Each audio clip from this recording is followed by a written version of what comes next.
नमस्कार, मैं अम्बी वर्मा और आप देख रहे हैं दैनिक समाचार। तो चलिए आगे बढ़ते हैं कुछ खास खबरों की ओर। राष्ट्रीय स्वयंसेवक संघ यानी आरएसएस चीफ मोहन भागवत ने दिल्ली में संघ की नई बिल्डिंग केशव कुंज का इनॉग्रेशन किया। इस दौरान भागवत ने कहा कि संघ का काम लगातार बढ़ रहा है और अब ये देश भर में तेजी से फैल रहा है। जितना भव्य भवन उतना भव्य कार्य करना है। हमारा लक्ष्य भारत को फिर से विश्व गुरु बनाना है और हम इसे अपने जीवन काल में जरूर देखेंगे और इसके लिए हर स्वयंसेवक को निस्वार्थ भाव से काम करना होगा। भागवत ने आगे कहा, दिल्ली देश का केंद्र है और यहाँ से संघ का मार्गदर्शन होता है और इसीलिए इस नए कार्यालय की जरूरत महसूस की गई थी। मोहन भागवत ने कहा कि संघ का दायरा कई स्तरों पर बढ़ रहा है, इसीलिए हर स्वयंसेवक को निष्ठा और कर्तव्य निष्ठा से काम करना चाहिए। उन्होंने यहाँ ये भी कहा कि समय के साथ परिस्थितियाँ बदली है, लेकिन संघ के सिद्धांत और दिशा नहीं बदलनी चाहिए। श्री राम जन्मभूमि न्यास के कोषाध्यक्ष पूज्य गोविंद देव गिरी महाराज ने इनॉग्रेशन के दौरान कहा कि आज का दिन खास है क्योंकि संघ के द्वितीय सरसंघ चालक गुरुजी और छत्रपति शिवाजी महाराज की जयंती भी है।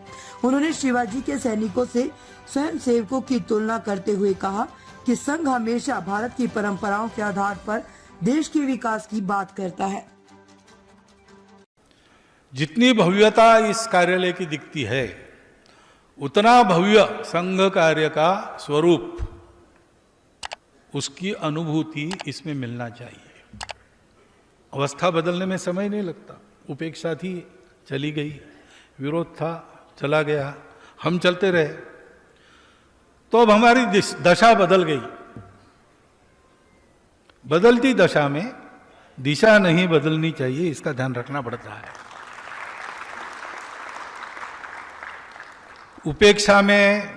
उपेक्षा ही हमको सावधान रखती थी, विरोध में विरोध ही हमको सावधान रखता था। अब चारों ओर अनुकूलता है तो हमको अपने को सावधान स्वयं ही रखना पड़ेगा, क्योंकि इतनी अच्छी अच्छी बातें संघ के बारे में कही जाएगी, वो परंपरा की दृष्टि से तो बिल्कुल सत्य है। तो केवल हमारी परंपरा नहीं, वो चलती है, वो वर्तमान भी है और भविष्य भी होगा। ये हमको देखना है। कार्य का आलय क्यों होता है? ये साधना सतत चलती रहे, इसकी प्रेरणा वहां से मिलती है, तब मातृभूमि की अर्चना संपन्न होती है। ऐसा कुछ सोचकर ये 3 नाम रखे होंगे।